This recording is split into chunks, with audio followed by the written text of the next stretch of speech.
Esto sucederá en el capítulo 8 de la telenovela turca, Lejos de ti, que está siendo transmitida para Estados Unidos por Telemundo. Alia llegó al vestíbulo del hotel y se aproximó al mostrador principal. Con amabilidad, saludó a la recepcionista y le preguntó si había habitaciones disponibles para hospedarse. La empleada, con una sonrisa profesional, revisó el registro y confirmó que sí contaban con disponibilidad. Luego, le consultó cuántos días planeaba quedarse. Alia, tras pensarlo unos instantes, respondió que probablemente serían entre 3 y 4 días, dependiendo de cómo se desarrollaran sus asuntos. La recepcionista comenzó entonces a anotar cuidadosamente los datos personales del huésped en el libro de registro, cumpliendo con los protocolos del establecimiento. Una vez finalizado el proceso, Alia sacó una tarjeta bancaria de su bolso y la entregó para efectuar el pago. Sin embargo, el dispositivo emitió un sonido de error, la transacción había sido rechazada. La empleada, sin perder la cordialidad, le informó que el pago no había pasado y le preguntó si contaba con otra tarjeta. Alia sintió con cierta inquietud y volvió a intentar con una segunda tarjeta, pero el resultado fue el mismo. Durante unos segundos, permaneció observando el datáfono con desconcierto, sin entender por qué ninguna de sus tarjetas funcionaba. La recepcionista, notando su preocupación, trató de tranquilizarla y le explicó que a veces las tarjetas extranjeras presentaban fallos de validación en algunos comercios del país. Le sugirió, con tono amable, que a pocas calles del hotel, cerca de la plaza principal, había un cajero automático que solía operar sin inconvenientes con bancos internacionales y donde podría retirar efectivo fácilmente. Alia agradeció la orientación con una sonrisa forzada y decidió salir de inmediato para intentarlo. Mientras se alejaba del hotel, 2 hombres que permanecían estacionados frente al edificio descendieron de su vehículo y comenzaron a seguirla discretamente. Eran los mismos que actuaban bajo las órdenes de Sihan. En otro lugar, Sihan se hallaba reunido con sus hermanos y varios de sus hombres de confianza. El ambiente era tenso, cargado de gravedad. Uno de los presentes informó que había logrado contactar a todos los terratenientes y que estos habían aceptado reunirse con él. Sihan escuchó con atención y le pidió que especificara quién lideraría aquella junta. Su interlocutor, Hassan, le explicó que los Baibars habían designado a Nadim como su portavoz y representante. Ante esa noticia, Sihan ordenó que todos se prepararan para acudir al encuentro, aunque advirtió que no irían con las manos vacías. El hombre que le había llevado la información lo miró con cierta inquietud y le advirtió que los Baibars rara vez actuaban sin un plan oculto, insinuando que aquella reunión podría ser una trampa. Sihan, con calma, pero con firmeza, lo interrumpió para recordarle que ellos tampoco eran ingenuos ni estaban jugando. Precisó que, precisamente por eso, asistirían con todas las precauciones necesarias. Mientras tanto, en el centro de la ciudad, Alia llegó hasta el cajero automático que la recepcionista le había indicado. Introdujo su primera tarjeta y esperó unos segundos, pero la máquina le devolvió el plástico sin completar la operación. Probó con una segunda tarjeta y el resultado fue el mismo. El mensaje en pantalla indicaba un error de validación. Desesperada, Alia llamó al servicio de atención de su banco. Al ser atendida, explicó la situación y pidió ayuda.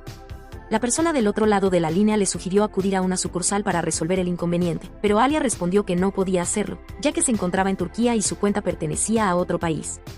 Al escucharla, el operador le informó que la transferiría con el área internacional para intentar solucionar el problema por teléfono. Alia agradeció el apoyo, aunque en su voz se notaba la angustia. Intentó mantenerse serena, pero algunas lágrimas terminaron deslizándose por su rostro. A poca distancia, Kadir y su compañero observaban la escena desde el interior de un auto. El mayor de los dos comprendió enseguida la situación y se conmovió al ver la desesperación de la joven. Con tono preocupado, tomó su teléfono y llamó a Sihan para informarle. Le explicó que Alia estaba muy angustiada, que sus tarjetas parecían estar bloqueadas y que, sin dinero, no podría pagar el hotel. Añadió que, como padre, podía entender la impotencia que debía estar sintiendo aquella muchacha en un país extranjero, sin recursos y sin nadie que la asistiera. Sihan permaneció en silencio unos instantes tras escuchar la descripción. Aquello pareció removerle algo en lo profundo.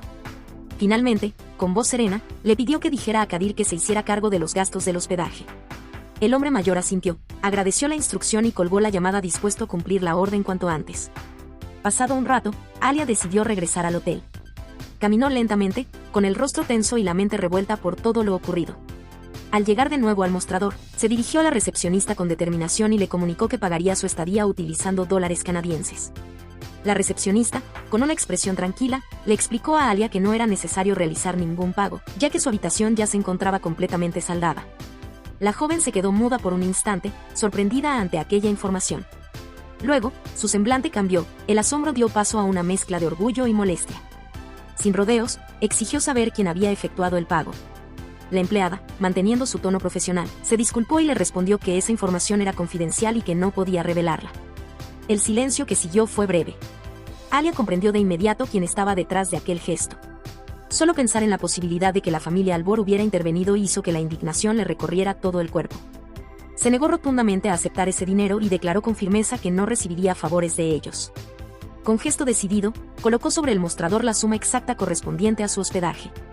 La recepcionista, intentando evitar un conflicto, le devolvió el dinero anterior y aceptó el pago que Alia le ofrecía. Con el asunto resuelto, Alia salió del hotel sin volver la vista atrás. Caminó por las calles hasta llegar a la plaza central, donde el bullicio de las personas se mezclaba con el ruido de los vehículos y el soplo del viento. Allí se detuvo, observó a su alrededor y, elevando la voz para que todos pudieran oírla, alzó los billetes que tenía en la mano. Sabía perfectamente que los hombres de Zihan le estaban vigilando de cerca.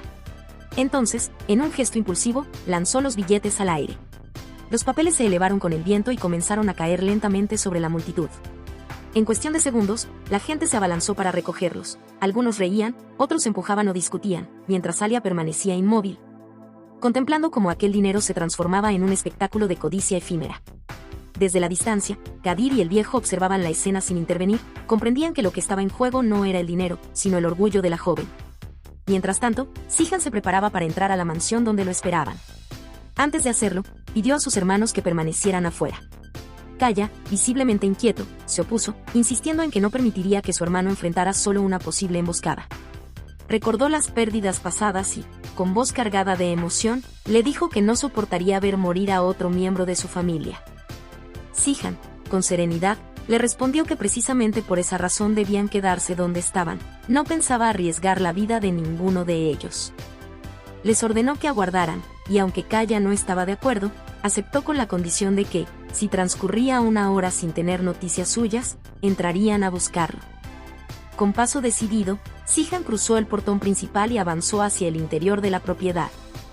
A medida que caminaba, notó la presencia de varios hombres armados apostados en cada esquina, atentos a todos sus movimientos.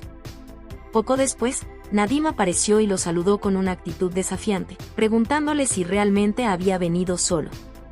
Zihan respondió que sí, pero no perdió la oportunidad de señalar que su anfitrión parecía no confiar demasiado, dado el número de guardias que lo rodeaban. Con ironía, insinuó que tal vez Nadim temía enfrentarlo cara a cara. Nadim sonrió con fingida calma y le aseguró que no existía motivo para el miedo. Para demostrarlo, se volvió hacia sus hombres y les ordenó que se apartaran, indicando que hablaría en privado con su visitante. Zihan asintió y ambos se dirigieron al interior de la mansión, dejando atrás el murmullo de los guardias. Lejos de allí, Alia logró comunicarse con la embajada de Canadá. Una funcionaria atendió la llamada y le preguntó el motivo de su contacto. Alia explicó que se encontraba en Turquía con su hijo, pero que, tras la muerte de su esposo, la familia de este se había quedado con el niño y no le permitía verlo. La funcionaria escuchó atentamente antes de responderle que, para que la embajada pudiera intervenir, debía primero presentar una denuncia ante la Fiscalía turca. Alia, confundida, preguntó si no existía otro modo de obtener ayuda inmediata. La mujer le explicó que el apoyo consular solo podía activarse cuando existiera un proceso legal en curso. Alia agradeció la orientación, aunque frustrada, colgó el teléfono con la determinación de iniciar los trámites cuanto antes. En la mansión, Zihan se encontraba frente a Nadim. La tensión entre ambos era palpable, y el aire en el salón parecía cargado de electricidad. Zihan, sin apartar la mirada de su interlocutor, le preguntó con tono firme si era cierto que él estaba detrás del camión que había explotado dentro de sus tierras, un vehículo que, además, transportaba mercancía robada de sus propios almacenes. Nadim, visiblemente nervioso, trató de defenderse.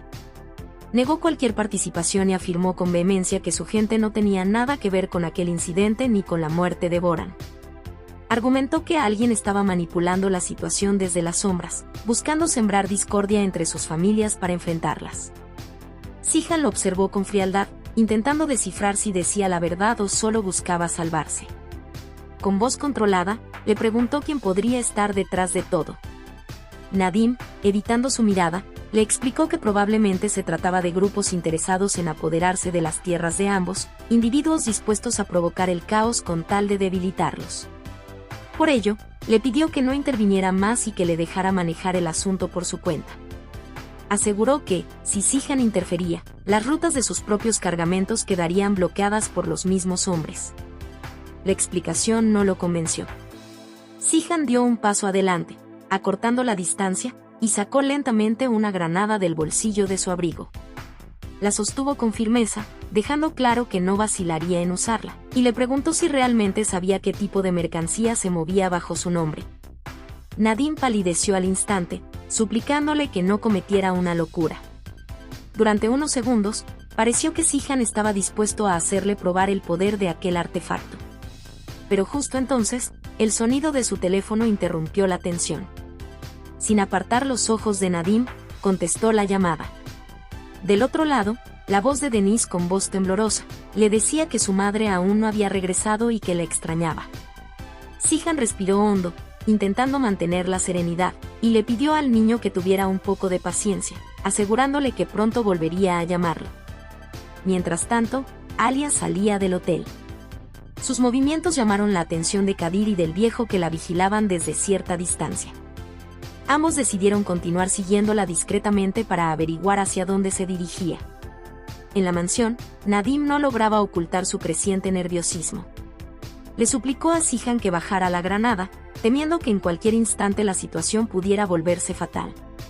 En ese preciso momento apareció Demir, deteniéndose en el umbral con una expresión cargada de ironía que rompió la tensión del ambiente. Con una sonrisa burlona, le preguntó a Zihan si realmente pensaba volar por los aires junto con todos. Zihan giró apenas el rostro para mirarlo. Su respuesta fue helada, sin vacilación, no le importaba morir. Añadió que, desde el momento en que le suplicaron que pusiera fin a su vida, comprendió que la suya ya no tenía valor alguno. Nadim, confundido por aquellas palabras, intentó preguntar qué era lo que había hecho Demir, pero Zihan lo interrumpió con un gesto tajante. Le advirtió que, si aquel hombre se atrevía a acercarse de nuevo a su sobrino, a su madre o a cualquiera de los suyos, él mismo se encargaría de que todos los descendientes de los Baibars quedaran huérfanos. Con un movimiento lento y deliberado, retiró el seguro de la granada. El silencio se volvió insoportable, y la tensión se sentía tan densa que apenas se podía respirar. Con voz contenida pero firme, Zihan afirmó que sabía exactamente quién estaba detrás de todo lo que había ocurrido, Nadim. Alterado, lo negó con vehemencia, jurando que decía la verdad. Zihan permaneció inmóvil, sosteniendo el artefacto, y le advirtió que si mentía, haría estallar la granada sin dudarlo. Desesperado, Nadim insistió en su inocencia. Le explicó que, antes de morir, uno de sus hombres alcanzó a pronunciar un nombre, Edgmel. La expresión de Zihan cambió apenas, reflejando cierta duda. Le preguntó si realmente creía posible que Edgmel pudiera orquestar algo así desde prisión. Nadim respondió que no estaba completamente seguro, pero sí convencido de que ellos no tenían relación alguna con aquellos hechos. Tras unos segundos de tensión absoluta, Zihan bajó lentamente la mano. Observó la granada unos instantes, luego volvió a mirar a Nadim con una mezcla de desconfianza y frialdad. Sin pronunciar palabra, guardó el artefacto en su abrigo y se dio media vuelta. Salió de la mansión con paso firme, aunque su mente seguía invadida por la incertidumbre. Había decidido no actuar en ese momento, pero la sospecha seguía viva dentro de él, latiendo con fuerza y dejando claro que el asunto aún estaba lejos de resolverse. Mientras tanto, Alia llegó al banco y entró con paso inseguro, intentando conservar la calma pese al cansancio y la tensión acumulada. En el mostrador principal se encontraba Oscar, quien al reconocerla se mostró visiblemente sorprendido. Con tono amable, le preguntó si todavía no había regresado a Canadá. Alia negó con un suspiro y explicó que no podía hacerlo, pues la familia Albor le había arrebatado a su hijo. Oscar asintió despacio, con una expresión que mezclaba comprensión y resignación. Le comentó que no debía sorprenderse, ya que muchas personas en aquel país habían terminado siendo víctimas de esa familia. Alia evitó prolongar el tema y cambió de asunto.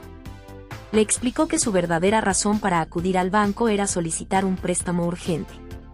Oscar revisó algunos documentos y le explicó que eso no sería posible, ya que todas sus cuentas y tarjetas pertenecían a entidades canadienses. Aún así, le propuso una alternativa, realizar una transferencia directa desde su banco en Canadá. Alia aceptó la sugerencia sin dudar, agradeciéndole sinceramente su ayuda. Mientras ingresaba algunos datos en el sistema, Özkan aprovechó para preguntarle si pensaba presentar una denuncia formal contra los Albor para recuperar a su hijo. Alia bajó la mirada, vacilante, antes de responder. Le explicó que temía hacerlo, pues si daba ese paso, ellos podrían tomar represalias en su contra. Intrigado, Özkan quiso saber la razón. Fue entonces cuando Alia, con voz contenida y mirada abatida, le confesó que, en un intento desesperado por huir junto a su hijo, había disparado contra Cihan. Aquella revelación dejó a Özkan en silencio absoluto por varios segundos, incapaz de reaccionar ante lo que acababa de escuchar. Finalmente, le explicó que la situación era mucho más seria de lo que imaginaba, ya que conocía de sobra el poder e influencia de los Albor, y sabía que si ella los denunciaba, se asegurarían de mantenerla encerrada por mucho tiempo. Pese a su advertencia, Alia declaró con firmeza que estaba dispuesta a asumir las consecuencias. No pensaba permitir que esa familia siguiera criando a su hijo como si fuera propio. Las palabras de Alia impresionaron a Özkan, que la miró con una mezcla de respeto y preocupación. Ella añadió que, en cualquier caso, necesitaría encontrar un abogado valiente, alguien que se atreviera a representarla sin miedo. Özkan negó lentamente, admitiendo que casi ningún jurista en el país se arriesgaba a enfrentarse a los Albor por temor a las represalias. Sin embargo, recordó a uno, Bahadir Karakan. Aseguró que era un hombre con carácter y determinación, y que, si alguien podía ayudarla, era él. Le propuso contactarlo en su nombre, y Alia, aliviada, aceptó con gratitud, aferrándose a la idea de que esa era su única oportunidad. Horas más tarde, en otro lugar de la ciudad, Cihan se dirigió a la prisión para visitar a su tío Ekmel. Apenas lo vio, el anciano lo recibió con una sonrisa cargada de ironía, preguntándole qué lo había llevado hasta allí, insinuando que seguramente no era por motivos familiares. Sin rodeos, Cihan fue directo al grano, quería saber si él había tenido algo que ver con el camión destruido en sus tierras, aquel que transportaba las mercancías robadas. Ekmel soltó una carcajada seca y replicó que, si estuviera en libertad, habría hecho cosas mucho peores. Lo acusó de venir a culparlo por los actos de otros y lo llamó incompetente por no saber controlar ni siquiera a su propia gente. Cihan lo escuchó sin alterarse, con la mirada fija y el rostro impasible, analizando cada palabra. Luego, con voz tranquila pero firme, le preguntó quién se encontraba realmente detrás de todo. Ekmel, con una media sonrisa, respondió que detrás de él solo estaba su familia. Esa frase pareció encender algo dentro de Cihan. Asintió lentamente y le dijo que acababa de decir algo muy importante. Después, se dio la vuelta y se marchó sin añadir nada más. Ekmel lo observó alejarse, sorprendido por cómo su sobrino había logrado arrancarle una verdad sin esfuerzo, una confesión que jamás habría pronunciado de forma consciente. De regreso en la mansión, Sahin y Kaya encontraron a la madre de Sahin esperándolos en la entrada, de pie frente a la puerta principal. Su expresión severa bastaba para anunciar que algo grave estaba por suceder. Dentro, Sadakat y Zerrin ya aguardaban, convocados para presenciar la confrontación. Cuando todos se sentaron en la sala, un silencio denso se apoderó del ambiente. La madre de Sahin fue la primera en hablar. Miró fijamente a su hijo y, con voz dura, le confesó que se sentía avergonzada por lo ocurrido con Nare esa mañana. Antes de que él pudiera replicar, Sadakat intervino con tono categórico, dejando claro que ni él ni su esposa querían volver a verlo cerca, y mucho menos mientras Nare siguiera alojada allí. Sahin apretó los puños para contener la ira. Les respondió que no pensaba alejarse, que no podía hacerlo sabiendo que Nare era infeliz junto a Özkan. Su madre lo interrumpió de inmediato, asegurándole que ese asunto no era de su incumbencia y que ni ella ni Sadakat permitirían que se involucraran nuevamente con esa mujer. Incapaz de seguir escuchando, Sahin se levantó de golpe. Su mirada reflejaba frustración y rabia contenida. Sin pronunciar palabra, salió de la habitación, dejando tras de sí una tensión que nadie se atrevió a romper. Kaya, incómodo con la situación, intentó marcharse también, pero la madre de Sahin lo detuvo antes de que pudiera hacerlo. Con frialdad, le dijo que debía escuchar algo antes de irse. Con tono autoritario, le ordenó que dejara de ver a Zerrin, que esa relación debía terminar de inmediato. Kaya respiró hondo, tratando de mantener la calma, pero su voz terminó elevándose. Dijo que no pensaba renunciar a Zerrin, sin importar quién se opusiera. La madre de Sahin, furiosa por su desafío, se volvió hacia su hija y le preguntó directamente si de verdad quería seguir al lado de ese hombre. Zerrin bajó la cabeza, incapaz de contener las lágrimas. Con voz temblorosa respondió que no. Kaya se quedó inmóvil, mirándola fijamente, sintiendo como algo se rompía dentro de él. Sabía que ella no era sincera, pero eligió callar. El silencio que siguió fue más doloroso que cualquier palabra. Mientras tanto, en el hospital, Nare descansaba en su habitación cuando Mine entró sin hacer ruido. Se acercó a la cama con una sonrisa serena y le informó que tanto ella como el bebé estaban fuera de peligro, que los médicos habían hecho un excelente trabajo y que Alia había colaborado para que todo saliera bien. Nare le agradeció con sinceridad, pero Mine, antes de marcharse, quiso saber si Alia seguía en Turquía. La pregunta sorprendió a Nare, que la miró confundida y le pidió saber por qué lo preguntaba. Mine, al notar su reacción, fingió restarle importancia y se dirigió hacia la puerta. Sin embargo, antes de salir, se detuvo, dio media vuelta y la miró con firmeza. Con voz decidida, le dijo que ni ella ni su madre lograrían impedir que Sihan y ella volvieran a encontrarse. Dicho eso, abandonó la habitación, dejando a Nare sumida en un silencio cargado de preguntas. Esa misma tarde, Sihan regresó a la mansión con el rostro endurecido y el teléfono vibrando en su mano. Al contestar, escuchó la voz de uno de sus hombres, quien le informaba que habían localizado a Iset justo en la frontera. Sin dudarlo un segundo, Sihan dio la orden de trasladarlo de inmediato al pie del acantilado. Su tono no admitía objeciones, él mismo se encargaría del problema. Mientras guardaba el teléfono en el bolsillo, vio a su madre bajar las escaleras con el rostro lleno de preocupación. Al notar la expresión seria de su hijo, ella le preguntó qué sucedía. Sihan, con voz firme y controlada, le explicó que habían localizado a Iset, aunque enseguida la tranquilizó diciendo que no debía inquietarse, pues él se ocuparía personalmente del asunto. Añadió que, antes de resolverlo, pasaría a ver a Denise. En ese momento, Sadakat apareció en el corredor sosteniendo su teléfono. Se interpuso en su camino y, sin rodeos, le mostró un video, Alia lanzando billetes al aire en plena plaza. Con el ceño fruncido, lo miró fijamente y le exigió una explicación, preguntándole por qué había pagado la estancia de esa mujer en el hotel. Sihan reprimió la molestia y respondió con calma que ese no era un tema del que ella debiera preocuparse, que él sabría cómo manejarlo. Pero Sadakat insistió, cuestionándolo con dureza si acaso pensaba resolver todo casándose con esa mujer. Sihan no contestó. Simplemente se dio la vuelta y se alejó, dejando a su madre con la pregunta suspendida en el aire y el silencio como única respuesta. Subió luego a la habitación de Denise, quien estaba recostado sobre la cama, hojeando distraídamente un libro. Sihan se sentó junto a él e intentó animarlo con La rana amarilla, el cuento que siempre le arrancaba una sonrisa. Sin embargo, esta vez el niño apenas reaccionó. Con la mirada perdida, murmuró que extrañaba mucho a su madre. Sihan, procurando mantener un tono sereno, le explicó que su madre había tenido que marcharse y que había sido él quien decidió quedarse allí. Denise bajó la cabeza y respondió con tristeza que eso no importaba, que igual quería verla. Luego le pidió que anotara el número de su madre en el teléfono que le había regalado para poder llamarla. Conmovido por su inocencia, Sihan tomó el móvil, escribió el número y marcó. Alia contestó al otro lado. En cuanto escuchó la voz de su hijo, Denise rompió en llanto, suplicándole que regresara, que no soportaba estar sin ella.